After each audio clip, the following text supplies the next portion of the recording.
তো নমস্কার বন্ধুরা, ওয়েলকাম টু ইউনিক স্পোর্টস। আবারও একটা আইপিএল সংক্রান্ত ভিডিও নিয়ে চলে এসেছি। তো বন্ধুরা, কেকেআর নিয়ে একটা গুরুত্বপূর্ণ আপডেট বেরিয়ে এসেছে, আর সেই নিউজটাই তোমাদেরকে জানাতে এই ভিডিওটা বানিয়েছি। তো ভিডিওটা স্কিপ না করে পুরোটা দেখবে, আর যদি একটু ভালো লেগে থাকে তাহলে একটা লাইকও করে দেবে। আইপিএল 2024 শুরুর আগেই কলকাতার কাছে একটা বিষয় নিয়ে সমস্যা হয়ে দাঁড়ালো, অর্থাৎ কলকাতার একটা প্লেয়ার আইপিএল 2024-এ কেকেআর টিমে অ্যাভেলেবেল থাকবে না। সেটা নিয়ে কলকাতা খুবই চিন্তিত। দেখো বন্ধুরা, প্রথমে তোমাদের যেটা চিন্তা হচ্ছিল সেটা হলো স্টার্ক আসবে কি আসবে না। তাছাড়া সেটা নিয়ে নানান পোস্ট বলো, নানান কন্ট্রোভার্সিরও সৃষ্টি হয়েছিল, স্টার্ক নাও আসতে পারে এটা নিয়ে। কিন্তু তারপরে তো কনফার্ম হয়েই গেল যে স্টার্ক আসবে। কিন্তু এখন মুজিবুর রহমানকে নিয়ে একটা সমস্যার সৃষ্টি হয়েছে। যত জানা যাচ্ছে 2024-এ মুজিবুর রহমানের আইপিএল খেলতে আসার চান্স 0%। তোমাদের হেয়ালি না করে পুরোটা খুলে বলি। তোমরা সকলেই জানো যে কলকাতা দল মিনি অকশনে মুজিবুর রহমানকে লাস্টের দিকে 2 কোটি টাকা দিয়ে নিয়ে নিয়েছিল। তাকে মূলত গৌতম গম্ভীর নিয়েছিলেন নারিনের ব্যাকআপ প্লেয়ার হিসাবে। আর তিনি জানিয়েছিলেন যে ভবিষ্যতে আইপিএলে এমনও ম্যাচ আসতে পারে তিনি নারিন, মুজিব এবং বরুণ চক্রবর্তীকে একসঙ্গেও খেলাতে পারেন। আর তোমাদের বলে রাখি, মুজিবের আসার চান্সটা অনেকটাই কমে গেছে। তিনি হয়তো আইপিএল 2024-এ আসবেনই না। তার কারণ হচ্ছে তিনি এনওসি পাননি। ব্যাপারটা হচ্ছে আফগানিস্তান বোর্ড তাকে এনওসি দেয়নি। তোমরা সকলেই জানবে যে বিদেশি প্লেয়াররা যখনই অন্য দেশে খেলতে আসে তখন তাদের নিজেদের ক্রিকেট বোর্ডের কাছে একটা আবেদন জানাতে হয় এবং ক্রিকেট বোর্ডের তরফ থেকে তাদেরকে এনওসি দিতে হয়।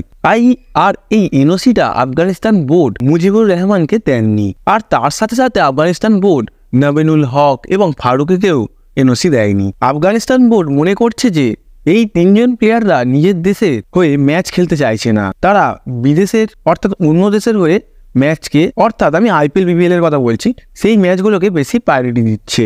মূল কথাটা হচ্ছে তারা নিজের দেশের হয়ে খেলার থেকে যেই সমস্ত লিগগুলো থেকে বেশি টাকা পাওয়া যায় সেই সব লিগগুলোতে বেশি অ্যাক্টিভ রয়েছে। যা জানা যাচ্ছে আফগানিস্তান বোর্ড সেই কারণেই তাদেরকে 1 বছরের জন্য এনওসি দেয়নি। আর বন্ধুরা, তারা আইপিএল নয়, তারা BPL, BBL, PSL, south African league, যে সমস্ত লিগগুলো হয় সেই সমস্ত লিগগুলো 1 বছরের জন্য খেলতে পারবে না।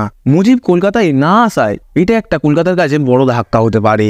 আর শুধুমাত্র কলকাতার সমস্যা হবে সেটা নয়, আইপিএল শুরুর আগে লখনৌর কাছেও একটা বড় ধাক্কা, কারণ নবীন যেহেতু অ্যাভেলেবেল থাকবে না। আর সানরাইজের কথা বললে, সানরাইজের টিমটা যেহেতু প্রচুর মজবুত রয়েছে সেহেতু ফারুকি না আসাতেও তাদের টিমের অতটা ফারাক হবে না। দেখো বন্ধুরা, আমার মতে কলকাতারও অতটা সমস্যা হবে না, কারণ কলকাতা ফার্স্ট প্লেইং 11-এ হয়তো মুজিবকে রাখেইনি। আর কলকাতার কাছে যে সকল প্লেয়াররা অ্যাভেলেবেল রয়েছে, অর্থাৎ নারিন বলো, বরুণ চক্রবর্তী, সুভাষ শর্মা, অনুকূল রায়, তারা বেশ ভালো ফর্মেও রয়েছে। আর তারা আইপিএল যেহেতু খেলে এসেছে তাদের একটু হলেও এক্সপিরিয়েন্স হয়েছে। আর বন্ধুরা, মুজিব যেহেতু আসবে না সেহেতু কলকাতা মুজিবের রিপ্লেসমেন্ট প্লেয়ার হিসাবে একটা প্লেয়ারকে নিতে পারবে। আর আমার মতে এখানে গৌতম গম্ভীর একটু খেলে যাবে, কারণ কলকাতার যে ডিপার্টমেন্টে অসুবিধা রয়েছে গৌতম গম্ভীর চাইবে সেই ডিপার্টমেন্টের জন্য একটা ভালো রিপ্লেসমেন্ট প্লেয়ার নিতে, যাতে কলকাতার টিমটা পুরোপুরিভাবে মজবুত হয়ে যায়। আর বন্ধুরা, কলকাতা মুজিবের রিপ্লেসমেন্ট প্লেয়ার হিসাবে কাকে নিতে পারে সেটা তোমাদেরকে আমি পরের ভিডিওতে জানিয়ে দেবো। দেখো বন্ধুরা, কলকাতা অকশন থেকে মুজিবকে নিয়েছে নিশ্চয়ই কিছু প্ল্যান করে। এবার মুজিব যেহেতু আসতে পারবে না, একটু হলেও কলকাতার সমস্যা হবে।